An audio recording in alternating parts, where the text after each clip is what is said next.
So this is a little video vlog from the Beijing airport. I left Dulles Airport at 4:35 on Monday, June 20th. I flew for 14 hours, and when I got on the plane, we were flying for like maybe 25-30 minutes. And the stewardesses came around. They said, "Shut the blinds." So shut the blinds and canceled out the natural light. We were flying westward, so the sun never set in that 14-hour trip because we were flying into the sunset.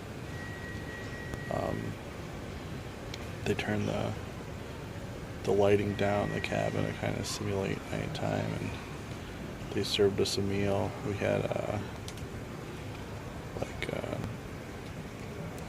brown chicken and rice, and then pork and noodles was the second meal. A couple hours later, the drink service was pretty good. They had some nice onboard like tablet screens in the chairs so that you could watch movies and stuff. So I watched Gods of Egypt and 10 Cloverfield Lane. So those are both pretty good. Not fantastic, just pretty good. And also I read about 5 or 6 chapters in The War for Beringia by Con Miller. So got some reading on, got some food, got some video time in. The last 4 hours of the trip were pretty rough. I was sweating and stuff, a little uncomfortable. I didn't get up once during the flight, so it was really a relief to land in Beijing. So in the last 30 minutes before we landed, they told us, get ready. This is the procedure. When you get off the plane, you have to go through a security screening again, and you go to the international transit area. So they had this interesting video for that. It's like a little panda going through the different steps, and it was in English and Chinese in the print. So on the way into Beijing, probably about 25 minutes out, as I looked down the land, I could see what looked like plateaus, and almost all the land I could see was scaped, like looked like agricultural fields, and there's multiple small settlements and small tributaries. I didn't see really many major rivers. And then we came to the end of the plateaus, and there's these huge mountains, just gigantic. Changed everything.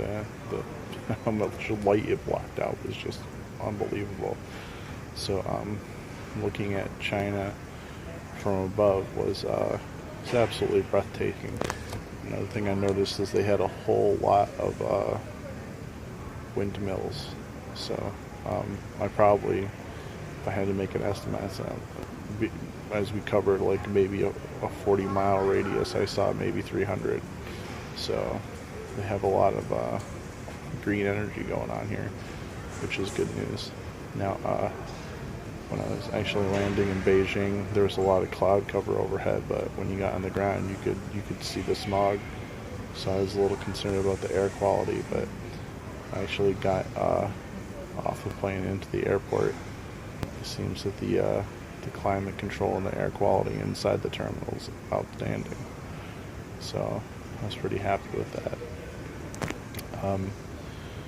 When I got off the plane, I had to do security screening again, so went through that process, got re-wanded, re-x-rayed, that kind of thing, and I say the security was pretty good. I was happy with it. From that point, I got released into the main terminal area, which is where I am now in the international terminal, so I'm just gonna put my phone up so you can see a little bit of where I am.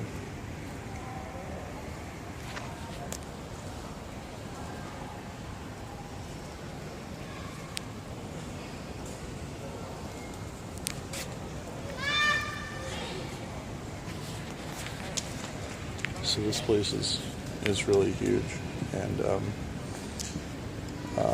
I walked around, tried to get like the lay of the land, just to see what was in here. And once I got that figured out, I went and got something to eat. So there's a 24-hour restaurant, and my first culture challenge is, will they take my debit card? So I showed them my debit card, and they took it, and they charged me before they served the food. And I didn't order much, and it was 91. And 91 came out to be about $14.50, something like that. So exchange rate's pretty good. When you think about airport food, when I left DC, I think I got a yogurt parfait, a bottle of water, and a chicken pesto sandwich for $24. It's highway robbery, really. Who cares if it's Wolfgang Puck? But yeah, my buck went a little bit farther with the airport food in Beijing. So I was walking around the terminal, and I noticed the first thing I went is there's a place they have like hourly rooms that you can rent. So it's like a little hotel inside. And I thought, maybe I'll grab that and just try to get some sleep and stuff. But that's like 180 yuan an hour, and it's $7.20 for a night. So when I worked that out, I was like, that might be a little bit much. So let me see what I can do if I just wing it and walk around. So walking around, and I went to the information desk and asked if I could take photos. So I took a lot of photos of the signs and stuff. Kept walking around, and as I walked around, I discovered that they have public restrooms with free showers. So if you do get a chance to fly through the Beijing airport, bring yourself a towel, because you can shower for free. There's soap and shampoo dispensers in the shower. I felt very safe in there. You could lock the door and all that, and you could have your privacy. So that was outstanding. And I got all the sweat off me from the flight and was feeling super refreshed. Just kind of air dried a little bit. And then when I got out of the shower, walked around, took some more photos, and I found this this area that I'm in right now with recliners and this imitation bamboo behind me.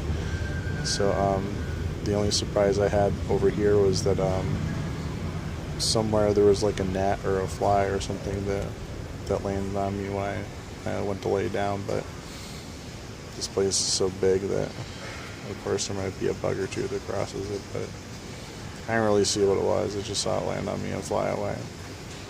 So, if I had to give this airport a rating, I would say 5 stars. Good job, People's Republic of China and Beijing International Airport. If you're an international traveler, take a moment to stop through if you can. So that's my my update for my adventure. I'm going to be getting on a plane at 6:35 a.m. this time, which will be 6:35 p.m. Back in Eastern Standard Time, Maryland, USA. And I won't be able to post this video probably until I get to Seoul. So you'll be seeing it after the fact. But yeah, so 3 more hours and I'll be in Seoul. And the next thing I plan to record is, because I'm getting to Seoul early, I'm going to have to take a 55-minute bus ride from the airport downtown. So right now, everything that I've done is totally hinged on the fact that people speak English, which is awesome. So thank you, rest of the world, for doing that. And let's see if it goes as well like South Korea. Alright, that was all. Keep calm and think geographically. Think spatially.